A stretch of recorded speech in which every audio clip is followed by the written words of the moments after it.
11 retirement blind spots. Folks, one of my hobbies, call me crazy, is looking at financial plans for retirement, people's plans for retirement. What are they going to do? What are they retiring from? What are they retiring to? And trying to analyze that for gaps, problems, lessons learned that I could pass on. I enjoy doing that. And, I speak to a lot of people, probably right at 100 or so right now. I interact with hundreds more in comments, emails, and just phone calls I have with people. Everyone is different. Believe me, everyone is different. Nobody is just like the next person, not even close. And that's what makes planning so hard for retirement. There's no perfect answer, but there are a lot of common themes. 80% of the people have, most of these 11 blind spots. So I thought I'd kind of package them all together for you so you can look at your retirement planning against these. May help, may not, okay? And I will write these 11 in the show notes down here. So you don't need to take notes. You can always just look at my list. So let's get going.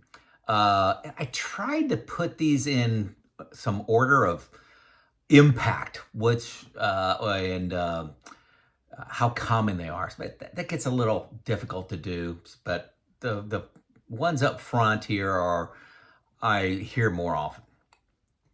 Number one, work one more year. I love my job. Very common, very common. The starting point for me with this one is it's always going to make financial sense to work one more year. When you're 100 years old, it'll make sense to work one more year. But you need to think about a few things. How many more active years do you really have? If you're 65, you may have 10. If you're lucky. And you and your spouse, if you're married, both need to be healthy. If one of you develops a back problem, well, guess what? All your financial plans and all your time plans, travel plans, whatever they happen to be, they change. How many go-go years do you really have? If you're 55, you may have 20. If you're 45, you may have 30. Okay, so risk in retirement changes based on, where you're at. If you're 45, 55, or 65, how many go-go years do you have left? Do you really want to, if you got 10 left, do you really want to trade one of those for another year of pay that may change your financial situation 1%? Maybe you do. That's a very common challenge that people want to talk through with me. Like I said, it's always going to make financial sense. If you're just looking at math, it's always going to make sense to keep working. Working part-time. People, hey, I don't want to completely go from full-time working to part-time to fully retirement. That is a big jump. Hey, a step that makes sense for many is working part-time. But again, the answer to that question, should you work part-time, changes. If you're 55, you may be looking at, a 30, 25-year retirement, maybe 20 years of go-go, really exciting years at 55. But at 65, you may be looking at 10 years or a 20-year retirement. Working part-time, may not be worth it to trade your time for money. And that's what you're doing. You're trading money for time. Time for money. Either way. Which one do you value most? That's a question you need to answer. Another one related to working is if I'm going to retire and work at a nonprofit, I might as well keep working and get paid. Working at a nonprofit is completely different. You get enormous amount of fulfillment. You get social interaction. You get a sense of accomplishment.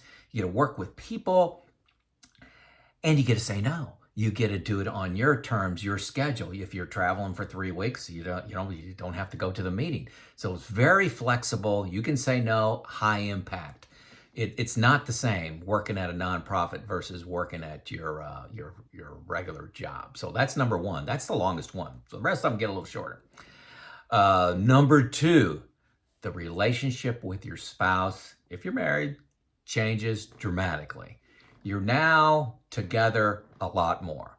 My wife and I used to be together waking hours, 5 hours, Monday through Friday.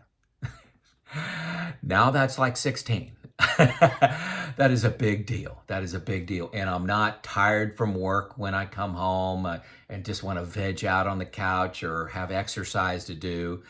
It's like all quality time all the time. Okay. So your relationship with your spouse, to me, my secret there is, be on a couple journeys together. Like we like to travel together. We like to focus on nutrition and our health together. But there's some things I do alone, like this YouTube channel is completely alone. My consulting that I do, very little. Don't accuse me of working. You're making a mistake if you think I'm working. I'm just having fun. So relationship with your spouse, you need to be thinking through that. What journeys are you going to be on together and which ones alone? Start talking about ground rules for where they think you're going to be spending all your time to make sure that that plan kind of overlaps. We've had some good discussions on that, I'll say. Number 3, blind spot is it's very hard to move from saver to spender. A lot of people ask for my help of working through that. You've worked your entire life of gaining skills and getting promotions or trying to make more money. You got to focus a lot more on the budget side of the equation and understand your budget, feel confident with that so you feel confident in spending money. Very common problem with retirees is not spending enough money. You focus so much on saving that you hold on to your money a lot tighter in retirement than you did when you were working. Makes sense, but it's a very big deal. That was number 3. Number 4, blind spot, and this really shouldn't be, but it is, so I talk about it, is sequence of return risk. This is the market. A lot of people just put, hey, I'm going to get 8% return on the market year after year, and then the first 4 years of the retirement is a bear market or a down market, and then their plan collapses. Not only that, the sequence of returns, bear markets do happen. Bear markets or down markets are going to impact you emotionally 10 times what they do when you're working a full-time job, because you're living off your savings. Believe me, lots more emotional. You'll want to take action. The market's down 20%. What do I do? When you're working, you just like, I just won't look at it for 2 years, keep working, keep dollar cost averaging in. So what's your plan for a down market? Have that plan, revisit that plan. I use buckets. That's another video. Another blind spot is early death. Don't see this in everyone, but most people just plan on living to 85 or 90. They put that in their financial model and everything's fine. And then I'm the one that, has to break the bad news. Well, what if one of you dies at 65, and if they have a pension or if they have rental homes that this one spouse takes care of, what happens then? Need to think through that. Okay. So definitely stress test your plan towards early death. Number 6, reducing stress by reducing your debt. Very emotional video I put out a few weeks ago around, I highly encourage you, no matter what the interest rate is on your mortgage, to pay it off, okay?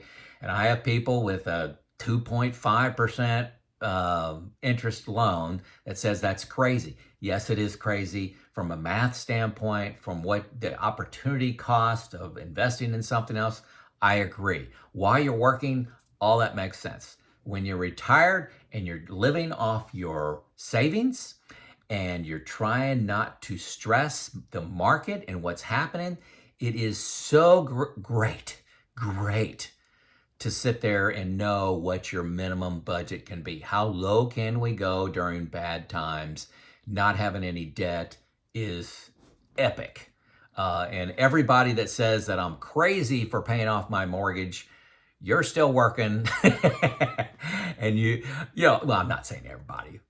the people that paid off their mortgage, I actually did a survey on this. 92% of the people that paid off their mortgage are just dancing in the streets. So uh, it's um, it's a blind spot, I think, for people going into retirement. Number 7 blind spot is one-time expenses. Almost everybody has this. They have their budget. Hey, we can live on $7,000 a month, $8,000 a month. Here's my income. Here's my assets and all this stuff going on. And I said, well, what about buying that next car? What about you need a new roof on your house? You need a new furnace. Do you have any kids that are getting married? And everybody like looks at me like, well, we'll just figure that out. One-time expenses has a way of really happening. You have 2 or 3 one-time expenses every year. So how are you planning for that? Need to budget for it. Number 8 is my plan is in my head or on a spreadsheet. Huge blind spot for people, huge. I've preached this a lot. This works for some. If you have a pension plus Social Security and you got an annuity and all of your expenses, say you have 7,000 a month expenses and all your expenses are covered by this fixed income coming in, yeah, you can keep it in your head and you just got this IRA over here doing whatever and it doesn't cause you any stress in your life. It's just nice to have. Okay, yeah, keep it in your head. But there's so many things to juggle. Social Security. When's it make sense to take Social Security? And not I want to take it at 62. What does it financially cost me to take it at 62 versus 63 versus 70 versus 67? That should be a number for you, not an emotion. You know, what returns are you getting? What inflation is in there? And are you stress testing that with various returns and various inflation? Taxes, IRMA, which are your premiums on Medicare. How does that all work together? It's pretty complex. And trying to do that in your head, you know, I keep telling you, I'm an engineer and I don't want to do that in my head. And I'm always learning things by using a software package I have. A lot of people say they can do this in a spreadsheet. I think you're crazy. I think you're taking a lot of risk doing that. And if you want to, great. It's really a part-time job in retirement. If you don't have the pension, don't have Social Security yet, don't have an annuity, it's really a part-time job you got. You need to spend time on it. You can pay a financial advisor to do this at some cost. It's a great option for a high percentage of people. But I do most of it myself. I love the new retirement software. Link below to a free 2 weeks, folks. Free 2 weeks. I buy this myself. I buy it myself, okay? And I recommend it. Get overwhelmingly positive comments. Game changer is the most common comment I get back. It's going to increase your confidence. It's going to help you stress test. It's got some artificial intelligence that asks you questions so you can improve your plan by doing this, this, and this so you don't have to catch it all yourself. And on taxes, I've never found anything anywhere close to as good as New Retirement for managing that. So link below, guys, link below. Number 9 blind spot, going it alone. Almost everybody's going it alone. My last video was on this, so I won't go into a lot of detail, but going on the retirement journey, finances, especially finances, but also just, going from saver to spender, all those things. What are you going to do with all your time? Having somebody to talk through that with is very, very powerful. Some people reach out to me. Everybody can't reach out to me, but I'm trying to fill that hole a little bit. But I am retired. Keep that in mind. But if you want, I got a link to get an hour of my time below too. Number 9 blind spot. I'm telling you, almost everybody. This is almost 100%. Okay? Taxes. They have no plan for taxes. They're just got income coming in. They're used to getting a W-2 and you pay your taxes. Well, good and bad news about retirement is there's all kinds of moving parts and different things you can do to reduce your future taxes. And you have to have a mindset of not just what are my taxes this year, What are they in 5 years? What are they in 10 years? And you can save yourself an enormous amount of money, enormous, by having a tax plan, and almost nobody does. Okay, that's a huge blind spot. Number 11, time. You're going to have a lot of it. You're going to have more time than you think. Uh, you're going to have to create your own social networks. You're going to have to find something fun to do, something fulfilling to do, and something where you learn, okay? But because you can't do nothing. Some people argue with me, they just want to do nothing. Well, do nothing for 6 months, then you're going to semi go insane, and you're going to have to come up with, what am I going to do with my time? I've got a lot of things I have. I got 2 retirement groups. I've got a discussion group where we study things. We're studying Ayn Rand right now on objectivism. Very cool, reading a couple books associated with that. I work for Habitat for Humanity. I am president of 2 nonprofits, and I make this YouTube, do a little light consulting, all virtually. All those combined average about 10, 12 hours a week. So, and I could say no at any time to all of them. So, and I do for weeks on end. I just finished a vacation, was gone for 2 weeks, didn't do any of these things. So highly flexible, very fun, get great fulfillment out of it, and I learn a lot. Okay, so time. The downside of this, managing your time, is you're going to have to set up these play dates, or what you're going to spend your time on yourself. A lot of times, well, not a lot of times, when you got a job, your social networks are usually automatic. So last thing I want to say, people, I just can't comprehend this, but some people are worried about being bored in retirement. I just can't imagine that. And this may be a little harsh, but I want to say it because I've heard this several times. Boring people are bored in retirement. I've got so many things I want to do. I'm saying no half the time to people that want me to do things, because I can only do so many things, and I don't want to have a rush life. Okay, so these are 11 blind spots that are very common when I deal with people that are putting together their retirement plans. So did I miss one of yours? This is Joe out.